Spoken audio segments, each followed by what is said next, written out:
El labial de color rojo es el producto más icónico del maquillaje.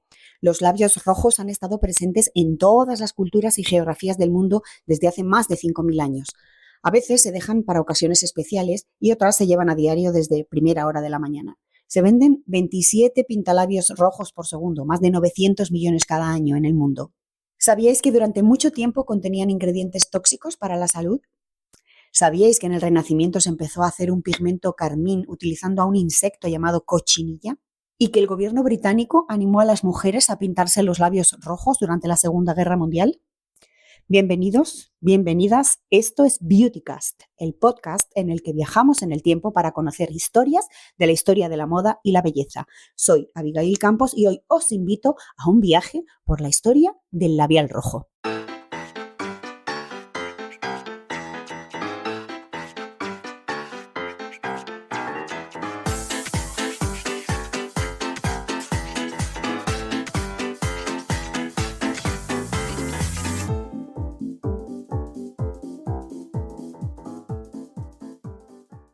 Estamos en Mesopotamia, en el 2600 a.C.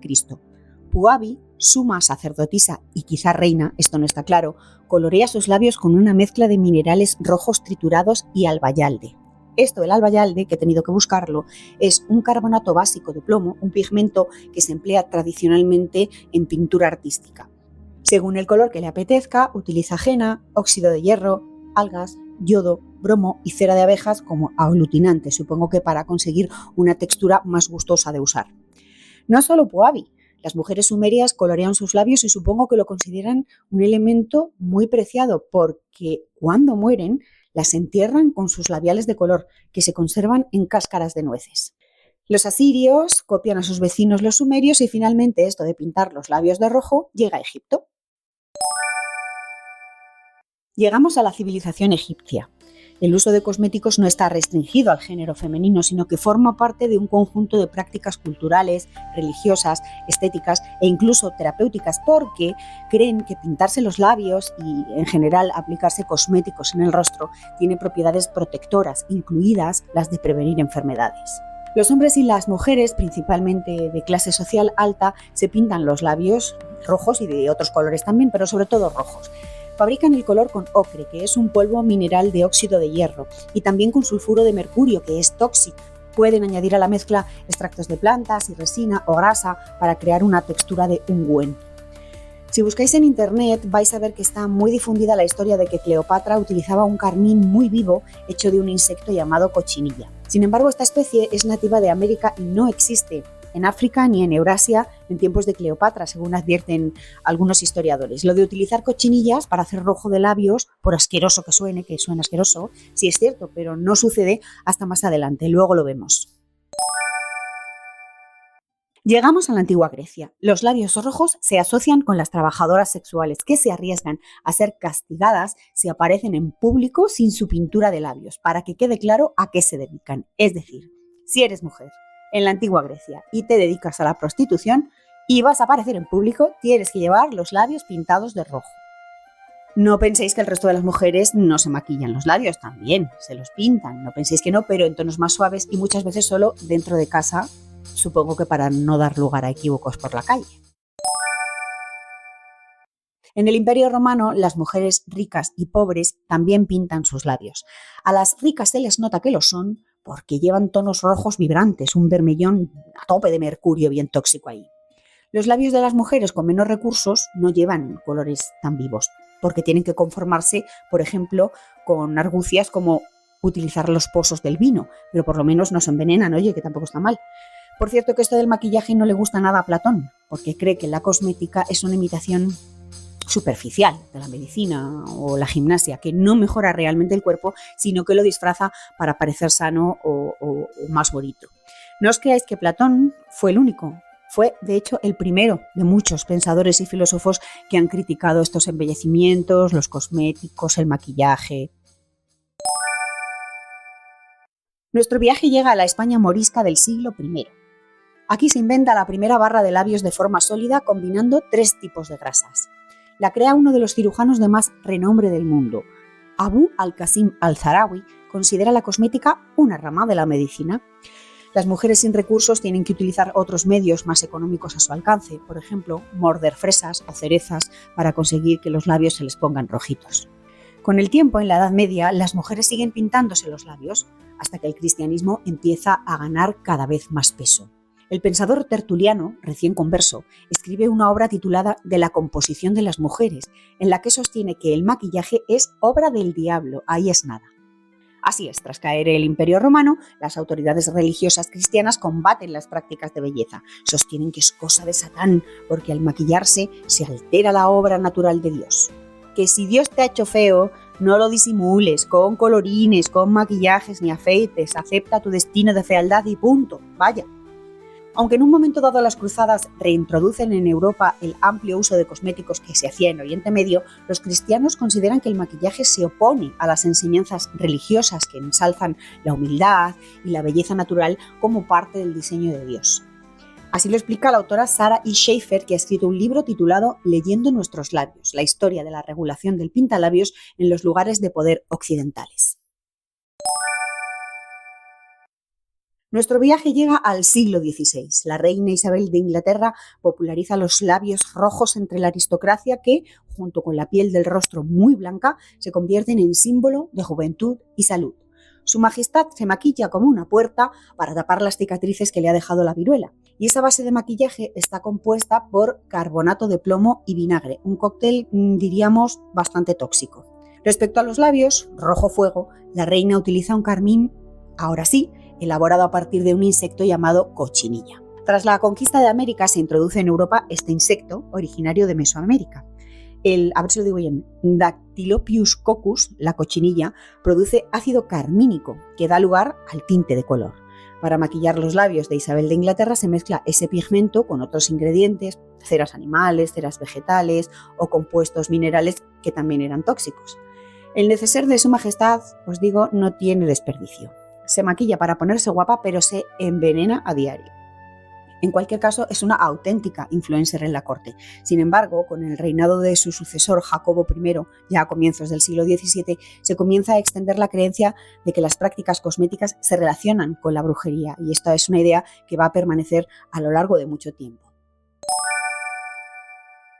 Mientras, en la Francia del siglo XVI, la italiana Catalina de Medici llega a la corte del rey con su perfumista personal, Renato Bianco. A la iglesia, ya lo sabéis, aquello de maquillarse no le parece nada bien, pero el labial de colores y otros cosméticos que trae la reina se imponen en la corte, y eso incluye, por ejemplo, a personajes como Diana de Poitiers, la favorita de Enrique II. Es guapísima y además de poner de moda las pestañas y las cejas negras, también pone de moda los labios rojos muy brillantes. Al mismo tiempo, en otra parte del mundo, en China, las mujeres se pintan los labios, pero no en toda la superficie, sino adoptando forma. Por ejemplo, se maquillan únicamente el centro de los labios en una forma redondita y dejan los bordes pálidos. La idea es conseguir unos labios, una boquita con forma de cereza o de corazón gracias al maquillaje. Aterrizamos en el siglo XVIII. En las cortes inglesa, francesa, rusa, las mujeres de clase alta se siguen pintando los labios de rojo. Es un símbolo de clase, de cultura, pero en este siglo hay algunos cambios importantes en la historia del pintalabios, y no para bien. En 1770, el Parlamento británico permite a los hombres anular su matrimonio si han sido seducidos por una mujer, atención, si han sido seducidos por una mujer con los labios y las mejillas maquilladas. Eso les permite que puedan anular su matrimonio, que yo me lo estoy imaginando. Señoría, es que yo creí que ella tenía los labios de rojo fuego de manera natural y cuando se desmaquilló en casa por la noche casi me da un parraque. Y las esposas podían enfrentarse a cargos de brujería por haber querido engatusar a los hombres con tan malas artes. En fin. En Francia, durante la Revolución Francesa, llevar rojo de labio supone arriesgar la cabeza porque es un signo aristocrático que sabéis que ya no está nada bien visto por el pueblo a partir de este momento. Llegamos a uno de los momentos y lugares favoritos de la historia para mí, la Inglaterra victoriana. Mal momento para el pintalabios en la historia, la verdad. El maquillaje de labios se considera algo inapropiado y vulgar, que llevan actrices y prostitutas, pero no las mujeres respetables, que deben ser humildes, naturales, virtuosas. La propia reina Victoria declara públicamente que el maquillaje es de mala educación, directamente. ¿Pero qué pensáis? ¿Que esas mujeres respetables lo aceptan sin más? ¿O se quieren seguir pintando los labios? Pues sí. Siguen deseando una boquita de fresa, pero por supuesto sin que nadie las acuse de inmorales ni vanidosas. Se buscan los métodos. De modo que recurren a artes como mordisquear sus labios. Al tiempo, farmacias, herboristerías o empresas como la famosa Rimmel, creadora de la máscara de pestañas, a la que aún seguimos llamando por el nombre de la marca, decimos, me quiero comprar un Rimmel, no decimos, queremos comprar una máscara. Bueno, pues estas empresas, avezadas emprendedoras, ven una oportunidad de negocio y ofrecen a las mujeres que se quieren pintar los labios, pero disimulando, algunas soluciones. Por ejemplo, venden bálsamos medicinales o bálsamos protectores del frío para los labios, que mira tú por dónde dan un poquito de color. Las mujeres que ni siquiera se atreven con eso recurren a remedios alternativos como el que ya hemos dicho, de mordisquearse los labios. Esto digo yo que no tendrían que morderse mucho para que el rojo de labios les durara el tiempo necesario, pero también utilizan otros métodos como por ejemplo besar papel crepé rosado. Según avanza el siglo XIX, las normas sociales sobre el rojo de labios se van relajando y las mujeres lo vuelven a incorporar poco a poco a su tocador. Hasta ese momento, el maquillaje de labios se viene aplicando con el dedo o con un pincel, pero en 1870 llega una creación que va a cambiar la historia del pintalabios. El perfumista, que cuando os diga el apellido lo vais a conocer, Pierre-François Pascal Guerlain, crea el primer lápiz labial en barra introducido en un tubo. A Guerlain se le ocurrió esta genial idea a partir de un primo que fabricaba velas. Guerlain elabora el primer pintalabios moderno con cera de vela perfumada de color rosa y lo presenta en un estuche de tubo recargable. Lo bautiza con el evocador nombre de Ne m'oublie pas, no me olvide. También en 1870, el francés Maurice Lévy diseña un primer tubo metálico con mecanismo deslizante para barras cosméticas, que puede considerarse un precursor del pintalabios retráctil moderno. Este primer diseño permite que una barra sólida de carmín pueda subirse y bajarse con un sistema deslizante. El producto se conoce como Stylo d'Amour, lápiz de amor, y es sofisticado pero no ampliamente difundido a nivel comercial. Nuestro viaje en el tiempo llega al siglo XX. El lápiz labial rojo adquiere un nuevo significado durante el movimiento sufragista y se convierte en un símbolo de la lucha por los derechos de las mujeres. ¿Y qué tendrá que ver? Os preguntaréis, ¿esto por qué pasa? Pues sinceramente por un método que hoy llamaríamos street marketing y que fue todo un éxito. Es 1912, estamos en Nueva York y es una manifestación a favor del sufragio femenino. La empresaria de belleza, que también os sonará, Elizabeth Arden, distribuye tubos de lápiz labial a las mujeres sufragistas manifestantes. Y en esa mani, pensad que había 20.000 personas, todas maquilladas con los labios rojos. Imaginad lo que hubiera sido si hubiera habido redes sociales. Mientras Guerlain, que había creado el primer pintalabios en tubo, sigue innovando. En 1920 crea el modelo Rouge d'Enfer, rojo de infierno, que se abre y se cierra tirando de un pompón. Y el tipo es todo un emprendedor porque años más tarde, en 1936, crea el Rouge Automatique, el rojo automático, el primer pintalabios verdaderamente automático. No tenía tapa ni rosca y contaba con un mecanismo deslizante que al accionar una pequeña palanca hacía subir y bajar la barra de labios. Pero Guerlain no es el único que piensa en nuevas ideas para crear pintalabios. En 1923, en Estados Unidos, Bruce Mason Jr. crea el primer diseño moderno de un pintalabios retráctil con mecanismo giratorio. Su mecanismo es una rosca interna que hace subir o bajar la barra de labios al girar la base del tubo. Este diseño es mucho más funcional, duradero y comercialmente viable y por eso se convierte en el modelo estándar para las grandes marcas de cosméticos en el siglo XX y es el mayoritariamente utilizado incluso a día de hoy, aunque hoy existen labiales en muchísimos formatos. El rojo de labios es cada vez más popular gracias a las estrellas del cine, que pensad que eran las influencers de la época, pero llega la Segunda Guerra Mundial y Elizabeth Arden, siempre empresaria a ojo avizor, usa los colores con nombres como Victory Red, Patriot Red, para levantar la moral de las mujeres tanto en el ejército estadounidense como en los hogares. Esta misma razón lleva al primer ministro británico, Churchill, a animar a las mujeres a utilizar lápiz labial. Churchill y su gobierno entienden que mantener la moral alta es tan crucial como mantener el frente militar. El maquillaje, y en especial el rojo de labios, ofrece a las mujeres una sensación de dignidad, identidad y control personal en un contexto que, reconozcamos, está pleno de incertidumbre y de peligro constante, es la verdad. Tanto es así que el gobierno no raciona el lápiz labial, a diferencia de otros productos cosméticos, y de hecho se anima a las empresas a mantener la producción. Mientras, en la Alemania nazi, el rojo de labios no está nada bien visto. Tiene connotaciones políticas y sexuales que lo hacen detestable para Hitler porque representa todo lo contrario al ideario nazi femenino. Llevar los labios rojos supone ser sexualmente provocativa, políticamente activa y socialmente independiente. En la posguerra, el pintalabios, especialmente en tonos rojos intensos, regresa con fuerza como símbolo de feminidad y optimismo. Marcas que nos sonarán a todos, como Revlon, Max Factor y Elizabeth Arden de nuevo, impulsan tonos vivos como el icónico Fire and Ice, y la industria cosmética comienza a dirigirse al mercado de manera masiva, gracias al crecimiento económico y a la publicidad en las revistas. La edad de oro del rojo de labios es la década de los 50. Influenciadas por estrellas de Hollywood como Marilyn Monroe o Elizabeth Taylor, las mujeres adoptan el labio rojo brillante como ideal de belleza. Avanzamos en el tiempo, estamos en 1960 durante la Revolución Cultural y se pone de moda la belleza natural.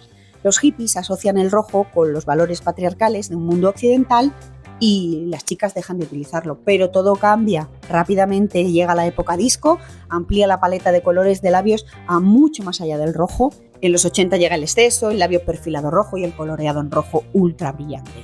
Todo un exceso. En los 90, con el minimalismo y la estética de supermodelos como Kate Moss, se prefieren otros tonos más naturales en la gama de los nude, los marrones y también mates. Y por fin en los 2000, hasta hoy, la diversidad es total, en texturas, en colores, en tendencias.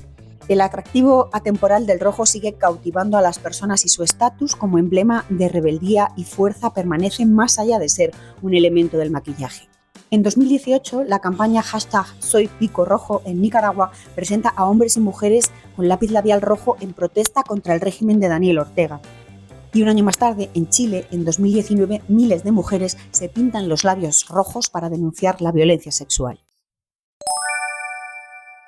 Nuestro viaje por la historia del rojo de labios está llegando a su fin, pero no vamos a desembarcar aún sin antes hablar sobre algunas curiosidades. Una de ellas es el índice del pintalabios. Hay estudios que demuestran que en época de crisis económica o social los consumidores tienden a prescindir de artículos de lujo o superfluos o caros, pero resulta que el labial rojo desafía esa tendencia y su consumo se incrementa en época de crisis. Recordad lo que hemos hablado de Churchill y la Segunda Guerra Mundial. Os cuento también que preparando este capítulo he descubierto que en Berlín existe un museo del pintalabios creado por René Koch, el maquillador jefe de Yves Saint Laurent, Oscar de la cosmética y coleccionista de labiales. Su colección incluye piezas, carteles y recetas que van desde el periodo barroco hasta la actualidad. Y si tenéis algún labial raro, lo habéis conseguido por una herencia en un mercadillo o simplemente está por vuestra casa desde el año catapum y ya no lo queréis, allí lo podéis vender.